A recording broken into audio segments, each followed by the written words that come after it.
Hi, friends. Before we get into today's podcast, I want to say a few words about the tragedy that took place in New Zealand this past week when a crazed madman went into 2 mosques in New Zealand and killed 50 people. That number has continued to go up from the original total, and as they are clearing bodies out of the mosques, they have found more as time went on. There are 36 people who are still hospitalized from that horrible act, and 2 of those 36 are in critical condition. People who survived are going to be scarred for the rest of their lives.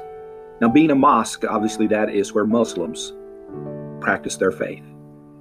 Those of us who work here at the Wrestling News Blog, we're Christians. But our feeling is that nobody, no matter what their religion, should have to be afraid to go into their place of worship and pay homage to that they believe in. It is a great tragedy and saddens all of us here at Wrestling News Blog. You know, wrestling through the years has been a source of healing in horrible situations. When you think about 9/11 and what happened there, and the way that wrestling was one of the first things after the tragedies that helped bring the country together and help with healing. You look at the different organizations that do support the troops shows and those kinds of things, and healing is what takes place. We know that wrestling is just fun and it's a profession for many, but for most of us it is just entertainment. While I would normally say that I don't like the word entertainment as in sports entertainment, we do know that wrestling is there to entertain us, and in turn many times wrestling heals us. Let me say a word of prayer for those that have been affected by this horrible shooting. Father, I come to you just now, and it's with a heavy heart for the topic that we're talking about here. Father, there is no excuse, no reason for anybody to ever do what happened to those 50 people, those other 36 that are injured, and their families, Father. I pray for the memory of those who are lost. I pray for healing for those who are injured, and I pray for the families that are involved, for comfort, and just be with them, Father. We all bleed the same. Mandisa tells us that in a song. And Father, those 50 people bled and died the same way that other people bleed and die. It may be in a country halfway across the world, Father, but we know that all are precious in your sight. So we just pray for the situation. And Father, we just pray that you would show healing in the midst of tragedy. I pray this in Jesus' name. Amen. Now let's get started.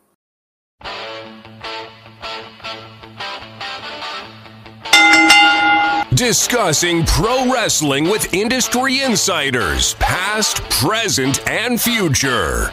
This is the Wrestling News Blog official podcast. All right, let's kick this week's Wrestling News Blog official podcast off with a good subject, a good topic.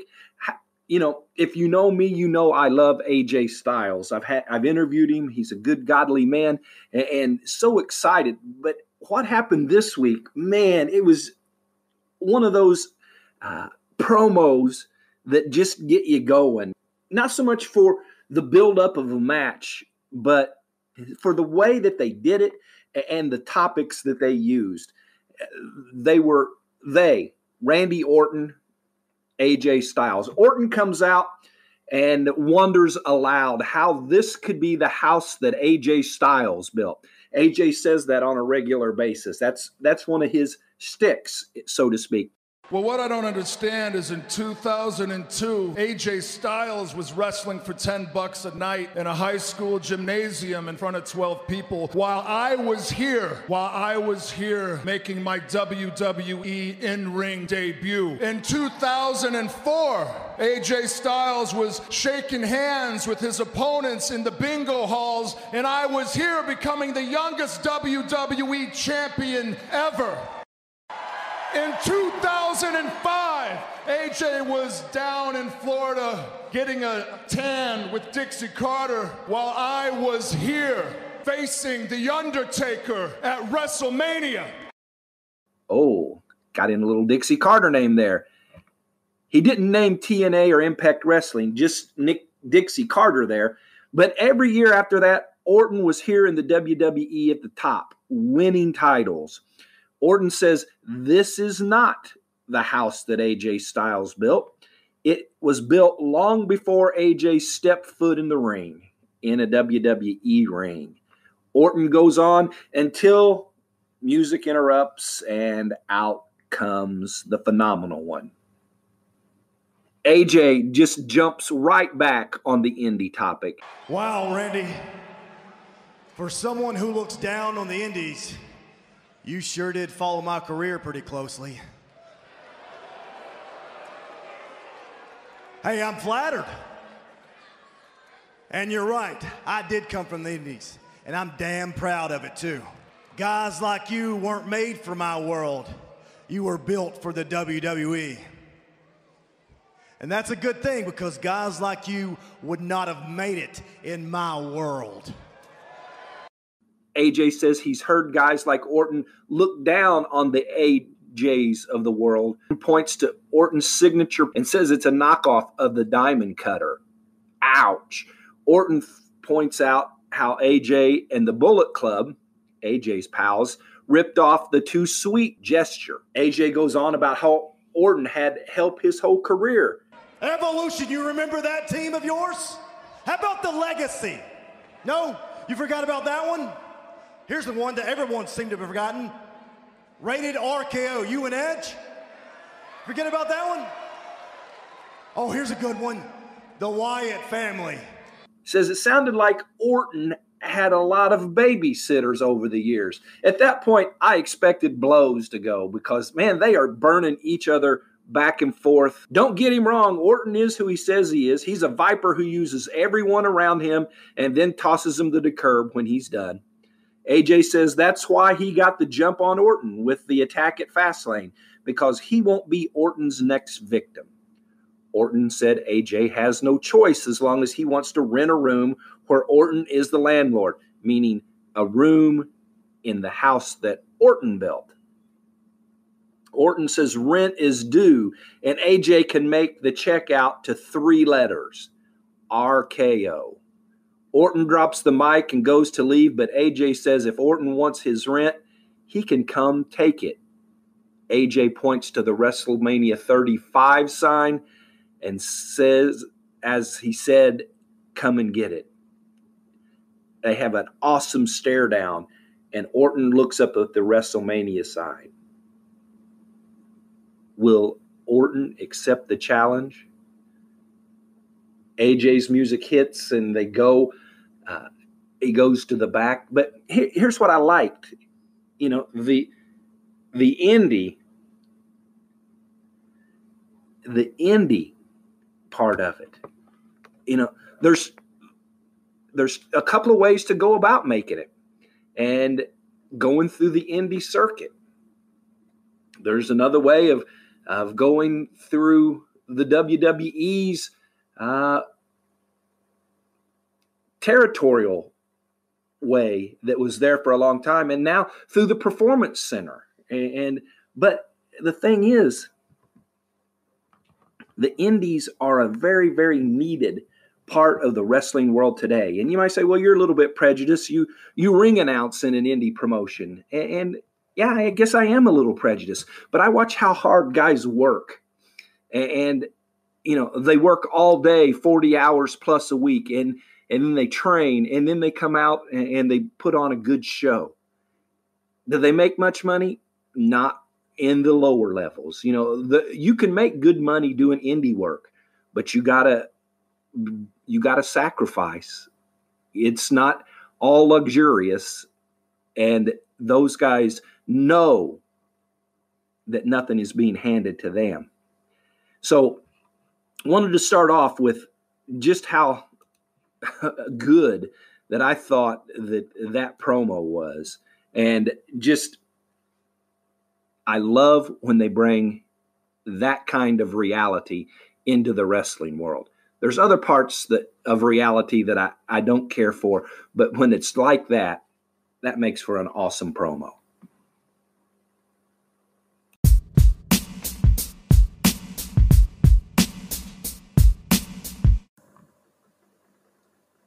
For me, it's been really enjoyable to watch as AEW, All Elite Wrestling, has been making the move to becoming a reality. We're watching in real time, step by step by step, how things are going. And, you think back, and this is a unique experience because even though obviously many parts of it are behind the scenes and we may never know what's going on, we're actually getting to see things with social media and how much things are in public that we've not had the chance to see in the past.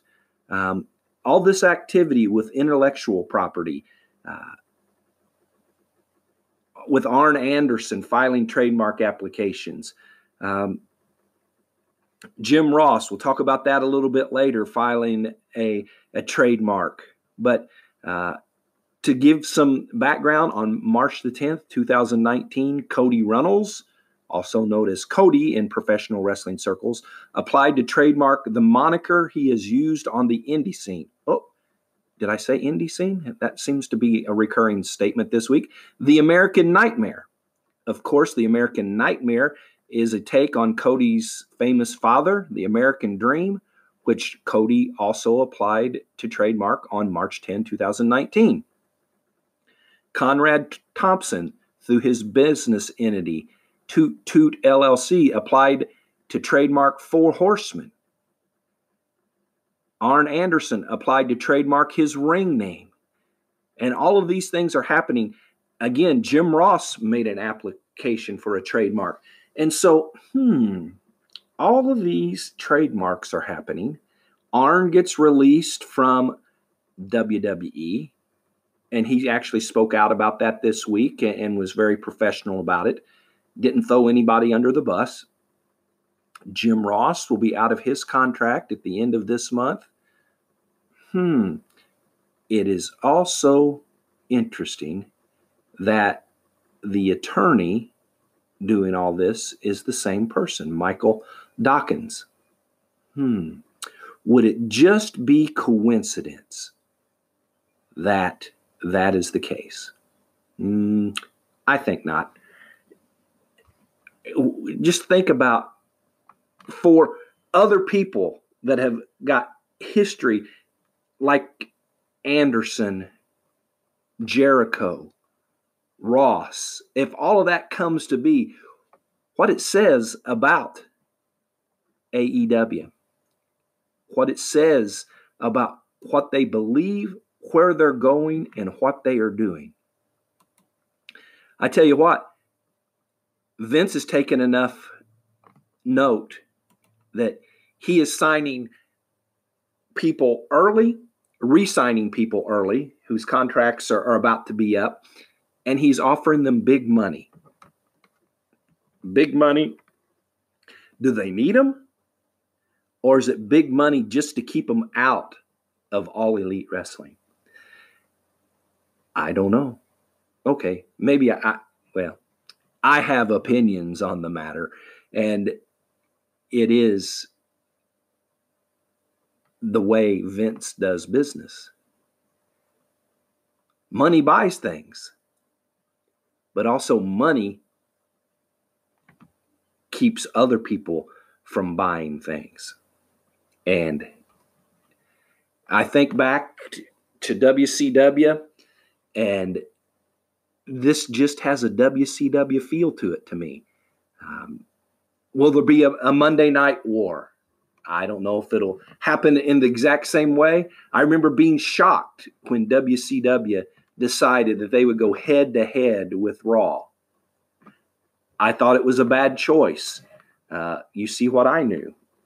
I was much younger back then. But even if it happened today, I would think, man, how can a company at the size of the WWE, WWF back then, can somebody just basically come in on their time and take over? And they did it by going head-to-head. That evolved into the Attitude Era and WCW stealing help from WWE. I mean, look at all the people that left WWE went to WCW. I mean, Hall of Famers, names that anybody that's ever listened to wrestling, modern wrestling, would recognize. You got Hogan and Nash and Hall and Hart. All of those people left. And so I wonder if Vince is having flashbacks of what took place back in those days. And is he investing good money to not allow that to happen again? We know that we talked about last week that Cody wants to build through new names and not just recycling old gimmicks. And I believe that that's a great way to go. But I also believe that you got to have some firepower, star power behind what you're doing. If everything is so new, you wouldn't need to bring in a Chris Jericho. You wouldn't need an Arn Anderson from behind the scenes. You wouldn't need an announcer like Jim Ross. Now, I'm speculating now. There's been no announcement that Anderson is going there. There's been no announcement that JR is going there. So I'm speculating at this point. But it's going to get real soon. And it's something that I look forward to. And we look forward to covering at Wrestling News Blog and the official Wrestling News Blog podcast. On our This Week in Wrestling News segment, we're going to talk about a few different topics in a real quick fashion. If you weren't in last week, we're going to do this as kind of the speed section of the show. Jeff Jarrett and his work behind the scenes at WWE. There's a feeling that Jarrett is going to wind up being a very influential behind the scenes person. He's going to be a key person in the creative team. But Jeff knows how to play the wrestling business game. He's going to be working beside people like Dave Kapoor, Brian James, Michael P.S. Hayes, probably Paul Heyman, who is wielding more influence all the time in the back. You know, Jarrett is known for being a charming person and making people feel like he's their friend and not in a necessarily a fake kind of way. I know from dealings with Jarrett, I'll send him a text and wish him happy birthday or something like that. And it's always thank you and, you know, things like that. He makes you feel like you're important. So look forward to seeing what Jeff Jarrett's got in the future with WWE. Jim Ross, we mentioned in the segment earlier that he will be over at WWE at the end of this month, and he has trademarked under his business entity, JR's Black Hat Enterprises. He has trademarked the saying, the voice of wrestling. He's trademarked it to be used for live and personal appearances and podcasts and video podcasts, and we're looking forward to seeing where JR decides to rest his hat. Ric Flair had surgery this week. In a strange way that people kind of found out about it, Charles Barkley gave a shout out to Ric Flair, wishing him well before his surgical procedure that was on Friday of this last week. Then Barkley followed with the appropriate woo! Flair did have the surgery. No word on what it is. No word that if it has anything to do with his health scare back in 2017. And we just pray that Flair physically and medically comes together. And you know, we wished him a happy birthday last week and praying that everything went well on Friday. Becky Lynch is in the news, but not about Ronda Rousey, or at least this story's not about Ronda Rousey. At a fan signing, Becky Lynch, and it was there, and an individual reportedly had a seizure while waiting in line and had trouble making it up the stairs. Lynch quickly made her way over, held the fan until EMTs arrived. You know, she's going to be fighting Rousey and Charlotte at WrestleMania 35, but life happens. Kind of like we talked in the opening segment about what happened in New Zealand. Life happens, and wrestling takes a back seat, and Becky was right there and did the right thing, helping that fan during their time of need. We also look at something that Santino Marella said, going under his real name of Anthony Corelli. He said he has strong opinions about transgender women in sports, as well as men wrestling women, and expressed them on a stream this week. He went to say, if there's a girl out there that says, this guy's giving us attitude, I'm going to step in and fight this guy because I saw that women can fight men because of the intergender wrestling, and she goes out there and lips off, and this guy's a mental case, and he cracks her with his fist breaks and shatters her orbital or busts her lip, it's not a good thing, is what he's saying here. If we get this, we switch gears a little bit and Santino starts talking about transgender athletes. There's cases now in MMA and wrestling where there's trans girls that were born boys that are beating the crap, inserted word, out of females, and that's wrong, he said. If you're a guy, born a guy, and you become a woman, you're accepted everywhere, he continues. But in the field of actual competitive sport, there has to be a barrier, and the barrier is based on sorry, but you were born a man. And Santino shared that with the world this week. I'm sure he will end up taking a little bit of garbage about that. Jerry the King Lawler is going to continue to wrestle despite the fact that he needs double knee replacement operation. He's going to continue out in wrestling, and I'm pretty sure I know of a place he's going to be that's not totally announced yet here in the not too distant future.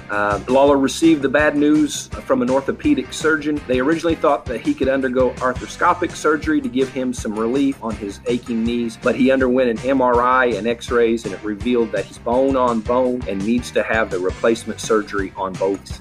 They're not gone, he said. You can still do whatever you want to do. You can still do whatever you want to do. It's just very painful. There's a lot of pain in the fact that your knee joints are bone on bone instead of having cartilage or whatever that stuff is that is supposed to cushion between your upper bone and your lower bone. But he said, I'm just going to suffer with it for right now. And that's just kind of the way Jerry the King Lawler does things.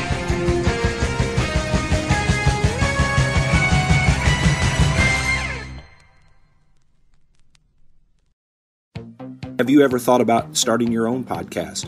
When I was trying to get this podcast off the ground, I had lots of questions. How do I record an episode? How do I promote an episode? How do I get my podcast listed on places like Apple Podcasts, Spotify, and other places that people like to listen to podcasts? Can I make money doing a podcast? And if so, how do I do it? The answer to every one of these questions is really simple. Anchor.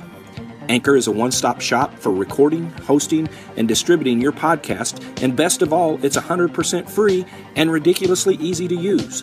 And now Anchor can match you with great sponsors too, so you can get paid to podcast. So if you've always wanted to start a podcast of your own and make money doing it, go to Anchor.fm/start. That's Anchor.fm/start. And you can join me and the diverse community of podcasters already using Anchor. Again, that's Anchor.fm/start. Can't wait to hear your podcast.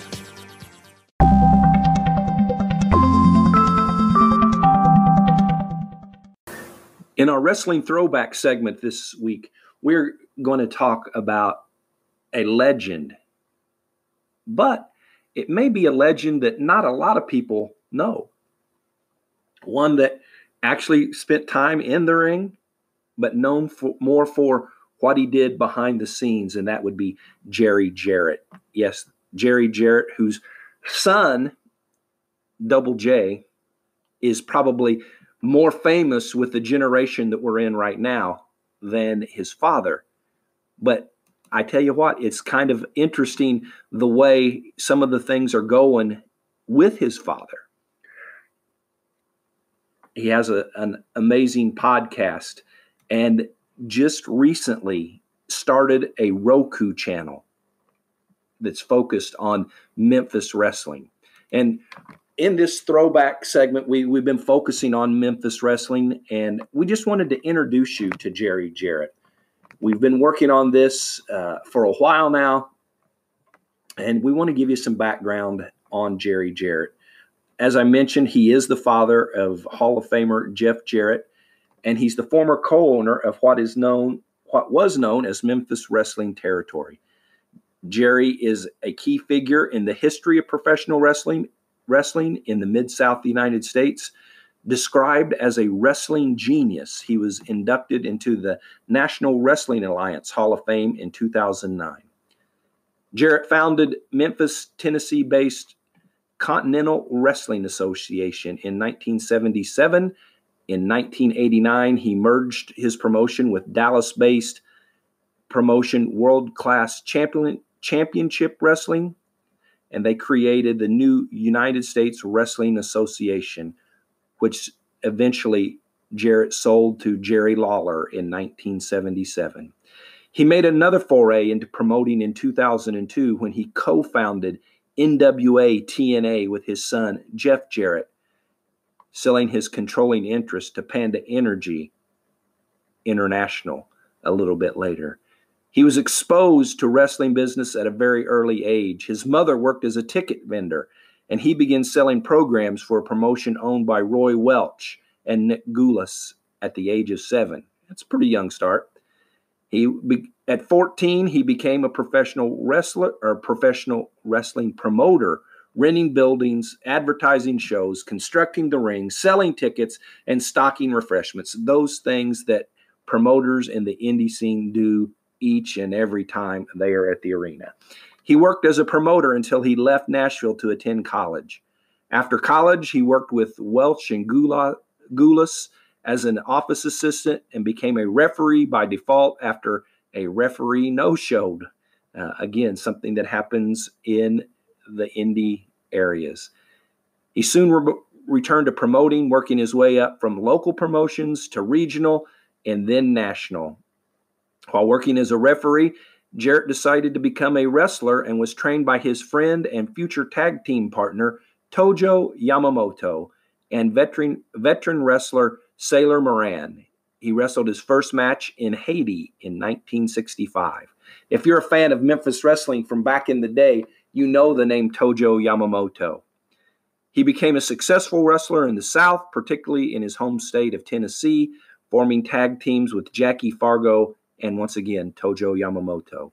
After a dispute with Goulas in 1977, Jarrett opted to break away and founded his own promotion, CWA, Continental Wrestling Association.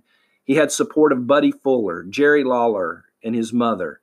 Jarrett built the CWA into a successful promotion, staging events each Monday that regularly sold out the Mid-South Coliseum and airing television shows each Saturday morning.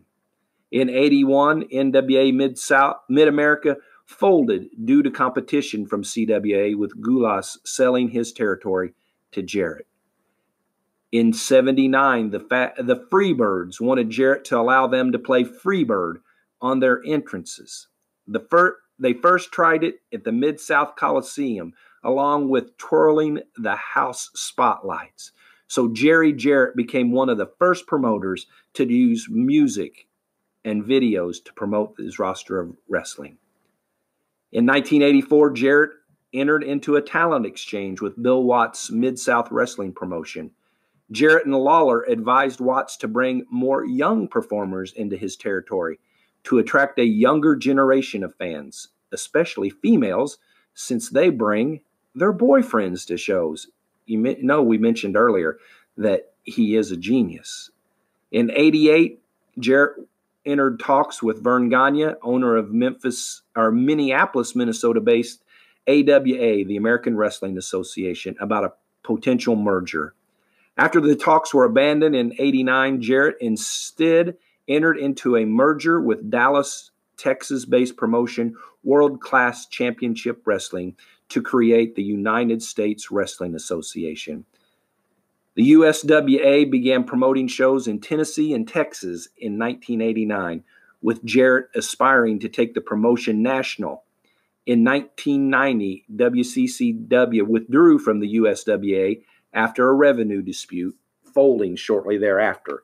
Unfortunately, as you read these things, you hear the bad side of a business, and unfortunately, that is something that happens in the business. In 1992, the USWA began a talent exchange program with the World Wrestling Federation.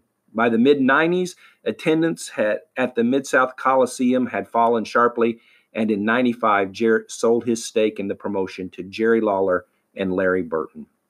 After stepping back, Jarrett worked as a consultant for both WCW and WWF.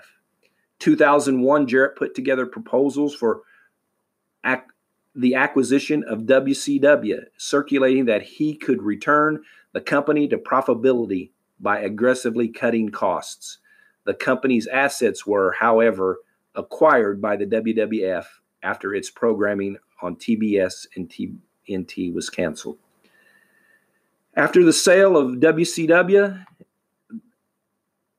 to the WWE, WWF at that time, and the bankruptcy of Extreme Championship Wrestling, as they were much better known as ECW, the North American Wrestling Profession industry lacked anything that was even viably close to being competition to the WWE. Jerry and Jeff Jarrett then decided to fill that void with NWA TNA. They formed J Sports and Entertainment, and they were the parent company of NWA TNA. They began airing weekly pay-per-views on In Demand in June of 2002.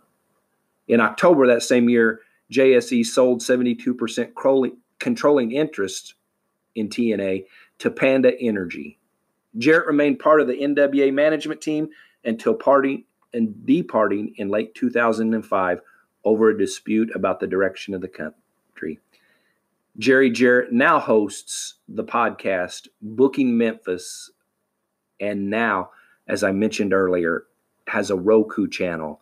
And if you get the chance, especially if you are an old-time Memphis wrestling fan, you're going to see things that just stoke memories of the distant past. But if you're not from that era, it's fun to go back. Watched a video on Jarrett's Roku channel that was the Moondogs and the Fabulous Ones, Stan Lane, Steve Kern. The whole ring had blood on it. There was blood everywhere. They used tables. They used microphone stands. They used cords. They used the ring bell. And it went forever and ever and ever.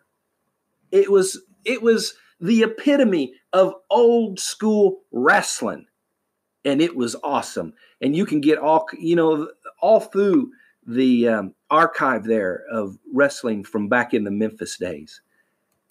It's been a pleasure talking about Jerry Jarrett with you. Hope that you get to know him through his podcast. We encourage you to go there, through his Roku channel, and we'll keep promoting Memphis wrestling from back in the day right here on the Wrestling News Blog official podcast. The Wrestling News Blog official podcast. If you enjoyed today's show, please head over to iTunes, give us a rating, and leave a review. Follow us on Facebook, Twitter, and Instagram. Thank you for listening.